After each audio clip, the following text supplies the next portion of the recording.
হালকা সিঁদুর যদি মায়ের মন্দিরে পড়ে তাহলে সেগুলো আপনারা কি করবেন? উঠবে কিভাবে? অন্য বাড়ি ছাদে পারমিশন পেয়েছে তার জন্য এসে সে আছে সব টাকার খেলা এগুলো সব। মা আসছেন অবশেষে দীর্ঘ 3 মাসের অবসান কাটিয়ে। কি হয়েছিল এই 3 মাস?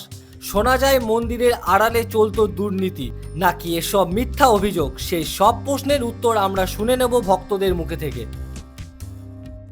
আমরা যা দিতাম সেটা তো আমাদের মন থেকে দিতাম না, তো মন থেকে দেওয়া জিনিস নিয়ে কেউ কখনো ব্যবসা করতে পারে? অনেক কথা অনেকের থেকে শুনি, সবটাই তো হচ্ছে বিশ্বাসে মিলায় বস্তু তর্কে বহুদূর। আর মন্দিরে এরম কিছু আমার সাথে তো ঘটেনি, তাই জন্য আমি কিছু বলতে পারবো না। আগের পর্বে আপনাদের দেখিয়েছিলাম এই শ্যামসুন্দর মায়ের মন্দিরে আপনারা কিভাবে আসবেন, আর এত যে ভক্তর সমাগম, এই যে প্রত্যেকটা ভক্তের যে মনস্কামনা পূর্ণ হয়েছে, তাদের নিজেদের মুখের কিছু কথা আপনারা শুনুন, আমি সেগুলো আপনাদেরকে শোনাচ্ছি। তাহলে আপনারাই বুঝতে পারবেন এই যে মায়ের কি মাহাত্ম্য। এই যে আজকে মায়ের নতুন রূপ দেখতে পেলেন এবং মা যে মমতাময়ী দয়ালুময়ী, তো একটু যদি বলেন কেমন লাগছে আজকে এই মন্দিরে এসে, বা মায়ের নতুনভাবে যে নতুন মায়ের বাড়ি তৈরি হলো, কেমন লাগছে? দেখুন, এটা মায়ের প্রথমত এটা বলবো, এটা মায়ের মন্দির নয়, এটা মায়ের বাড়ি। এবার আগে যেখানে মা ছিলেন সেখানে আমি প্রত্যেক শনিবারই আমি যেতাম। তো আমি থাকি ব্যারাকপুরে। তো এবারে এটুকু বলতে পারি, হ্যাঁ, ব্যারাকপুর থেকে হয়তো এখানে আসতে অনেকটা টাইম লাগে। তো এখানে আমি থাকি extreme north Kolkata, this is extreme south Kolkata. তো এবারে তাতেও আমার কোনো রকম কিছু প্রবলেম নেই এখানে মাকে প্রত্যেক সপ্তাহে একবার করে এখানে দেখে যেতে। আমার এটাই খুব ভালো লাগছে, খুব ভেবে ভালো লাগছে যে আগে যে জায়গায় মা ছিলেন, তো সেই জায়গার থেকে এখন যে জায়গায় আবার মা ফিরে এসছেন, এটা অনেক আরও বেটার পরিবেশ, অনেক আরও বেটার এনভায়রনমেন্ট। যে ওইখানে ওটা দূষিত এবং বিষাক্ত পরিবেশ হয়ে গেছিলো ওই জায়গাটা। হয়তো এইভাবেই মা ওখান থেকে বেরিয়ে এসছে। একটা কিছু তো মাধ্যম লাগে, একটা কিছু ঘটনা ঘটতে লাগে বেরিয়ে আসার জন্য। তাই জন্য হয়তো একটা মাসেই মা ওখান থেকে বেরিয়ে চলে এসছে, ওইভাবে বেরিয়ে চলে এসছে। তারপরে 2 মাস 2.5 মাসের কাছাকাছি প্রায়, তখন আমরা কেউ দেখতে পাইনি। তো 2 মাস 2.5 মাস পরে আমরা এখন মাকে দেখতে পাচ্ছি। তো এটা খুবই আনন্দকর ব্যাপার। কিন্তু সেটা এবার কিভাবে আমি এক্সপ্লেন করব সে ভাষা আমার নেই। এখানে আমি এই এতদিন বাদে গিয়ে আবার এই শনিবার আমি পুজো দিয়েছি। এবার এই শনিবারে, আজকে শনিবার এসে এবারে পুরনো মন্দিরের ব্যাপারে আমি যেটা বলি, তো ওখানে অনেক রকম পলিটিক্যাল লিডার, কুবুদ্ধি সম্পন্ন পলিটিক্যাল লিডার, আমি কোনো কারোর নাম দেব না, বাট যদি উনি এই ভিডিওটা দেখে থাকেন তাহলে উনি বুঝতে পারবেন আমি কাকে ইন্ডিকেট করছি। তো এইরকম ধরনের কুরুচিকর বা কুবুদ্ধি সম্পন্ন কোনো পলিটিক্যাল লিডার প্লিজ এখানে আসবেন না। কারণ আপনাদের কাছে কোনো প্রমাণ নেই যে সোনা নিয়েছে, টাকা নিয়েছে, যে যা পারছে মানে তার কাছ থেকে শুনে আপনারা বলে যাচ্ছেন মন্দিরের প্রধান পুরোহিতের ওপরে হামলা করেছেন, অনেক অনাচার হয়েছে, অনেক অত্যাচার হয়েছে। সেইগুলোর থেকে প্লিজ আর করবেন না। আর আপনারা এই মন্দির থেকে এই চাল চুরির যে ঘটনাটা বলেছেন, আপনারা কি দেখেছেন যে মন্দির থেকে রোজ রাত্রে চাল চুরি হয়ে গিয়ে তারপরে ম্যাটাডোরে টনকে টন চাল পাচার হয়ে যাচ্ছে? কি প্রমাণ আছে আপনাদের কাছে? 2টো বাচ্চাকে টার্গেট করে, একটু আগে আরেকজন ভদ্রমহিলাও বলেছিলেন, 2-3টে বাচ্চাকে টার্গেট করে আপনারা স্ক্রিপ্ট তৈরি করে বলিয়েছিলেন লিটারেলি যে মন্দিরের পাশেই মাংস রান্না হয়। কোথায় ভাই? বা আমি তো ওখানে মানে আমার 21টা শনিবার আমি ওখানে গিয়ে পুজো দিয়েছি কন্টিনিউয়াস। আমি কোনোদিন দেখিনি যে মন্দিরের এক পাশে পুজো হচ্ছে, আরেক পাশে মাংস রান্না হচ্ছে, তাও মাটন রান্না হচ্ছে। যে যা পারছে সে মন গড়া একটা কথা বলে নিয়ে তারা প্লেস করছে। তাদের কেন নাকি না কিছুজন মানুষ, কিছু মুষ্টিমেয় কিছু মানুষ, তারা ওখানে টাকা চেয়েছিল। তার শনিবারের এমনও আছে যে শনিবারের প্রত্যেক শনিবার এই মন্দিরে যত অ্যামাউন্ট দক্ষিণা উঠবে, তত সেই অ্যামাউন্টের দক্ষিণার 50% ওদের হাতে তুলে দিতে হবে। কেন?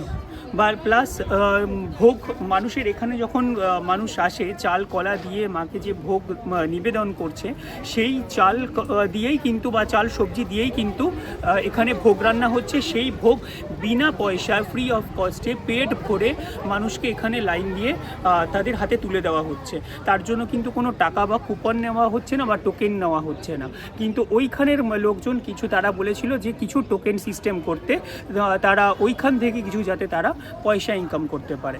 ভাই ঠিক আছে, তো ওই ধরনের মানুষরা প্লিজ এখানে আসবেন না। আপনি অত্যন্ত কুরুচিকর এবং মানসিকতা সম্পন্ন মানুষ এই ধরনের কাজ করতে পারেই বলেই আমি মনে করি।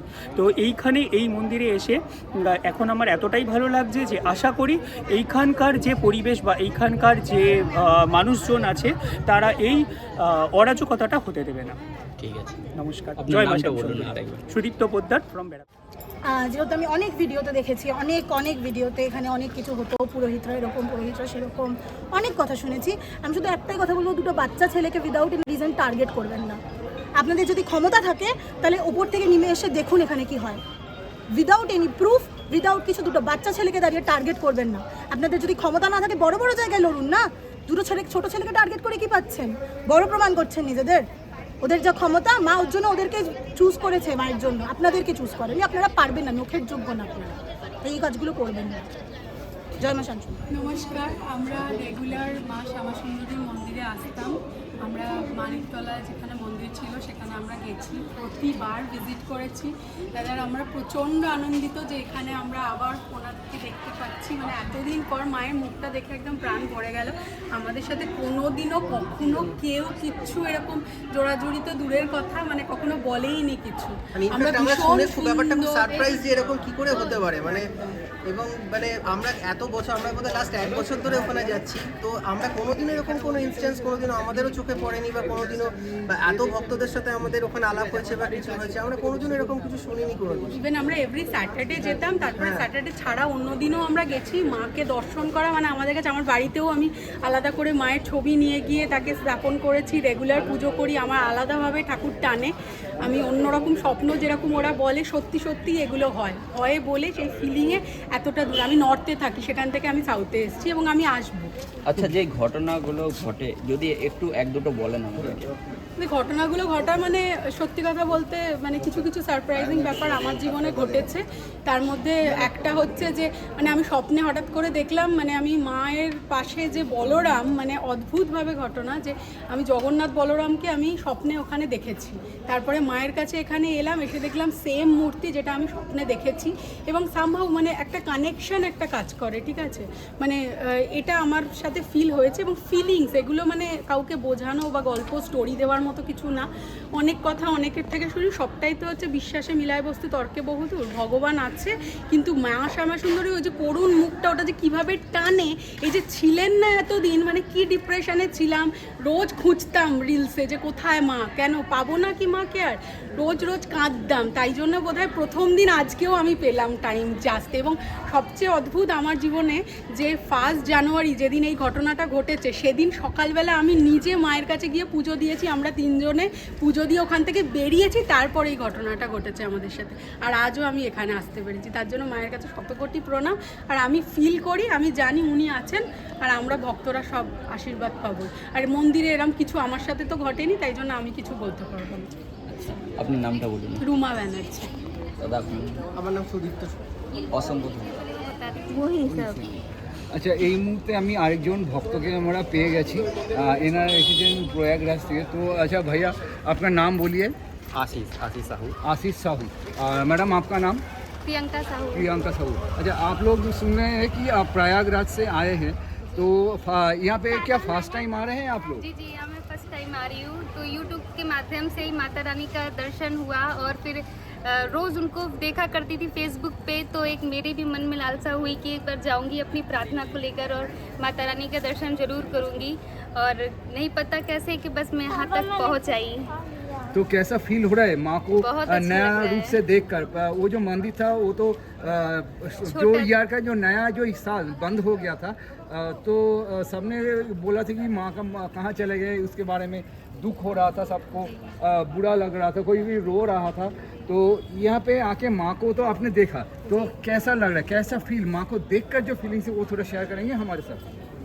सर फील इतना अच्छा हो रहा है कि मतलब मैं आपको बयान नहीं कर सकता, क्योंकि वहाँ से हम लोग निराश होकर एक मन में आया कि अब दर्शन नहीं हो पाएंगे माँ के, लेकिन किसी तरह अंततः हम लोग पूछते हुए, काफ़ी दिक्कत का सामना करते हुए अंततः हम लोग यहाँ पर पहुँच गए। नहीं तो लास्ट में बिल्कुल हम लोग की हिम्मत छूट गई थी, हमने कहा नहीं अब स्टेशन चलना है, हम लोग की शाम की ट्रेन है, आज नहीं हो पाएगा। यहाँ पे आके आपकी कोई मनोकामना पूरी हुई? आप रो रही है, देख सकती हूँ। मैं भी अपनी मनोकामना लेकर ही आई हूँ माँ के पास। उम्मीद है कि माँ अगर यहाँ पे वात्सल्य भाव से है तो मैं भी एक माँ हूँ, अपने बच्चे के लिए आई हूँ, तो मेरी भी मनोकामना पूरी होती तो मैं अगली बार ज़रूर माता रानी के दर्शन करने फिर आऊँगी। अच्छा, मानिक तला पे जो टेम्पल था, क्या आप वहाँ पर गए थे? हाँ, मैं भी वहीं से होकर आ रही हूँ।